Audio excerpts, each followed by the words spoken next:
Hello বন্ধুরা, আকাশশ্রী ক্রিয়েশনে তোমাদেরকে জানাই অনেক অনেক ওয়েলকাম। আশা করছি তোমরা সবাই ভালো আছো, আমিও খুব ভালো আছি। আজকে হচ্ছে রথযাত্রা, তোমাদের সকলকে জানাই রথযাত্রার অনেক অনেক শুভেচ্ছা ও ভালোবাসা। তো দেখো, আমি দুপুরবেলা থেকে আজকে ব্লগটা স্টার্ট করছি, মানে দুপুরে রান্নাবান্না সব কিছু কমপ্লিট হয়ে গেছে। তারপর গ্যাস ট্যাস মোছার পর আমি এখন পায়েস বসিয়েছি। তো আজকে তো রথের দিন, তার সাথে কিন্তু আমার বাবার আজকে জন্মদিন। তো প্রত্যেক বছর বাবার জন্মদিনে পায়েসটা কিন্তু আমিই বানাই, তাই এবছর সেটাই করছি। তো দেখো, দেখতেই পেলে সবার প্রথমে আমি আর কি আতপ চালটা ধুয়ে রেখেছিলাম, এলাচ কাজু বাদাম সব কিছু রেডি করে রেখেছিলাম। আর চীনা বাদামটা আমি জলে ভিজিয়ে রেখেছিলাম, কারণ চীনা বাদাম পায়েসের মধ্যে ডাইরেক্ট দিয়ে দিলে কিন্তু পায়েসটা লাল হয়ে যায়, সে কারণে আর কি ছালটা ছাড়িয়ে তারপর দিয়েছিলাম। তো তোমার সাথে কথা বলতে বলতে দেখো আমার পায়েসটা অর্ধেক রান্না করাই হয়ে গেল, অর্ধেক মানে কি পুরোপুরি হয়ে গেল। এখন চিনিটা দিয়ে দিলাম। আর পুরো পায়েসটা কিন্তু দুধেই রান্না করেছিলাম, মানে আতপ চালটা পুরো দুধেই সেদ্ধ করেছিলাম। আর দেখো এরকম আর কি রেখেছিলাম, যেহেতু সন্ধ্যাবেলায় খাওয়া হবে তখন পায়েসটা ঠান্ডা হয়ে কিন্তু জমে যাবে, তাই এখন আর কি এরকম থিকনেসটা রেখেছিলাম, দেখতেই পাচ্ছ। তো এখন তো আবার পুরোপুরি পায়েস রান্না কমপ্লিট। তো চলো দুপুরে খাওয়া দাওয়া করি। আর আজকে দুপুরে মেনুতে ছিল ভাত, কুমড়ো ফুলের বড়া, তার সাথে ছিল মাছের ঝোল, ভেন্ডির সবজি, আর ছিল আলু ভাতে মাখা। তো চলো খাওয়া দাওয়া করে নিই। এটাই হচ্ছে আজকে আমার দুপুরের মেনু। দেখা হবে বিকালবেলা। much later. Hello friends, good afternoon. ফিরে এলাম অনেকটা সময় পর। দুপুরে খাওয়া দাওয়া করার পর লম্বা 2 ঘন্টা একটা ঘুম দিয়েছি। আর এখন বাজে বিকাল 5:50, মানে 6টা মতো বাজতে যায়। তো এখন তোমাদের সামনে একবার এলাম, আর ভিডিও শুরু করার পর থেকে এই তোমাদের সামনে কথা বলতে এতক্ষণ আর কি এলাম বিকালবেলা। ভিডিওটা শুরু করেছি আজকে দুপুরবেলা থেকে। যাই হোক, তো বলরাম প্রভু তো রথযাত্রার জন্য আর কি বেরিয়ে পড়েছে 4টে সাড়ে 4টার দিক করে, মানে মন্দির থেকে গোষ্ঠরাঙ্গাল পর্যন্ত যায়। তো আগের বছর রথ বেরোনোটা দেখেছিলাম ফার্স্ট টাইম, তো সেটা শেয়ার করেছিলাম আগের বছর ব্লগে। তোমাদেরকে আমি আই বাটনে লিঙ্কটা দিয়ে দিচ্ছি, তোমরা অবশ্যই দেখে নিও। আর এই বছর সেটা দেখতে যাওয়া হয়নি, যেহেতু ঘুমাচ্ছিলাম। তো এখন যাবো আর কি রথের মেলাতে, যেহেতু মেলাটা তো রাত পর্যন্ত থাকে, প্রায় 9টা সাড়ে 9টা পর্যন্ত এখন মেলাটা থাকবে। তো মেলাতে যাব, আর একটু সন্ধ্যের দিক করে যাব। এখন 6টা মতো বাজে, 6:30 পৌনে 7টার দিক করে বেরোবো। আর এখন রেডি হব। একটু আগে বৌদির সাথে ফোনে কথা হলো, তো বৌদি আর আমি দুজনে যাবো আর কি মেলাতে। আজকে সঙ্গীতাও নেই, শুধু বৌদি আর আমি যাব। তারপর গোষ্ঠরাঙ্গালে গিয়ে যাওয়া হবে, তোমরা দেখতেই পাবে।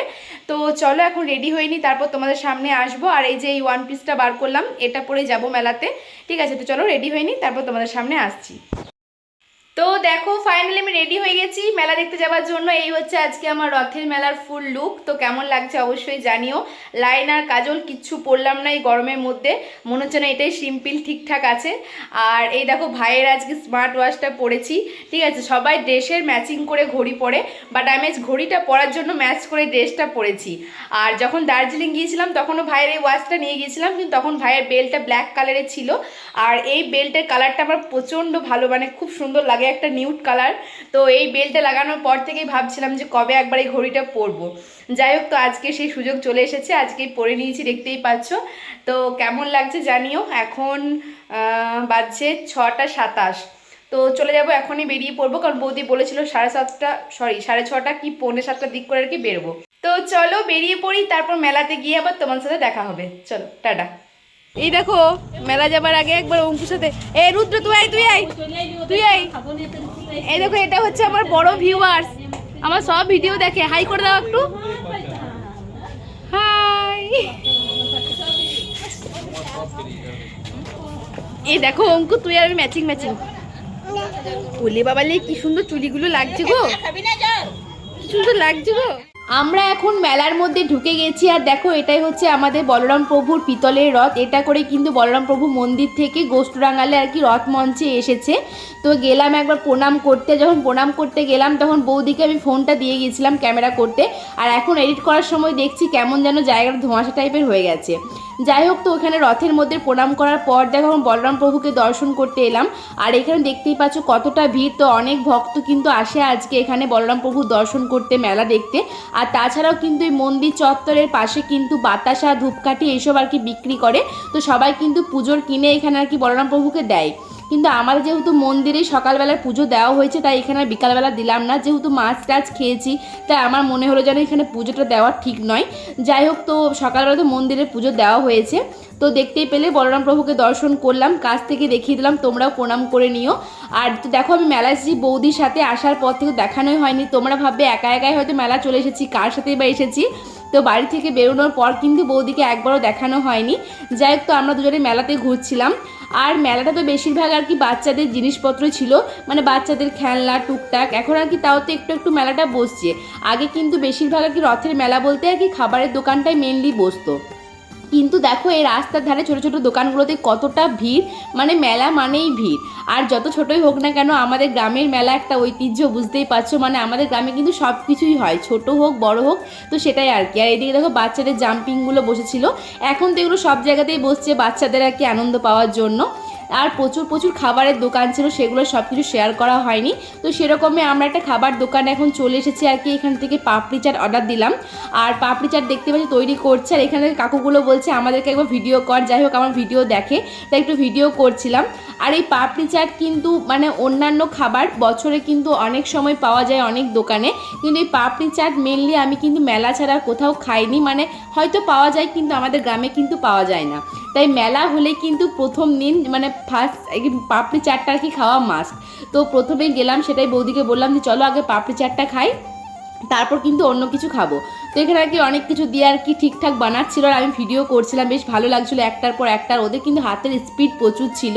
যাই হোক, তো দেখতেই পাচ্ছ কত কিছু দিল আর কি। এই প্লেটটা 30 টাকা মতো প্লেট নিয়েছিল, মোটামুটি ছিল, খেতে খুব একটা ভালো ছিল না। মেলার খাবার বুঝতেই পারছো, খারাপ হলেও তো সেই আমাদের কাছে অমৃতর মতোই লাগে, বাড়িতে যতই ভালো করা হোক মেলার খাবারটা আলাদাই টেস্ট। তো দেখতেই পাচ্ছ বৌদের আমি দুজনে নিয়ে নিয়েছি। আর এখানে চাট খেতে খেতে ওমের সাথে দেখা হয়ে গেল, মানে আমার বোনপো, তাই বললাম যে ওকে আর কি ক্যামেরা ধরে দিয়েছি। মানে আমি তো ক্যামেরা করার লোক খুঁজে বেড়াই, সবসময় নিজে নিজেই ব্লগ করি, আর ঠিকঠাক ক্যামেরা করার মতো কাউকে পাই না। তাই ওমকে পাওয়ার পর বললাম তুই একটু ভিডিও করে দে।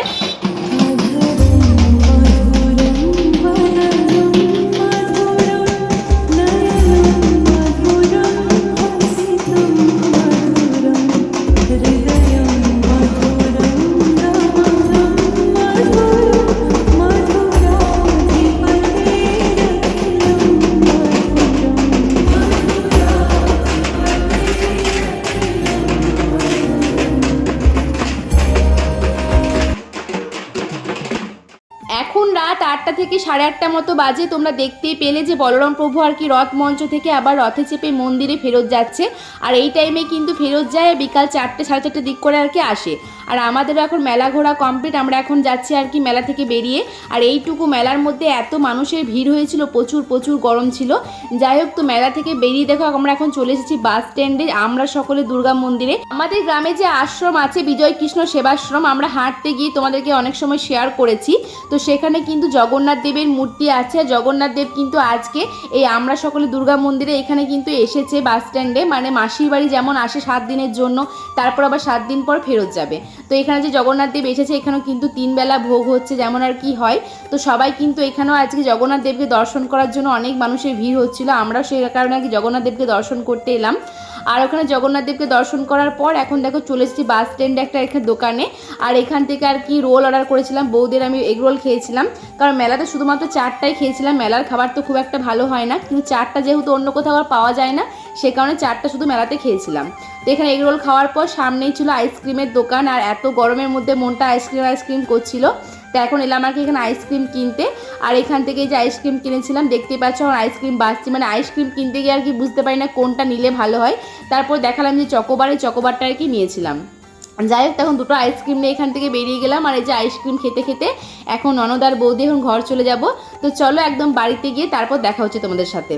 বন্ধুরা দেখতেই পাচ্ছ মেলা দেখে এখন বাড়িতে চলে এসেছি, এখন বাজে রাত 9টা। আর এখানে আমার রথযাত্রার স্পেশাল ব্লগ আমি শেষ করছি, দেখা হবে নেক্সট ব্লগে।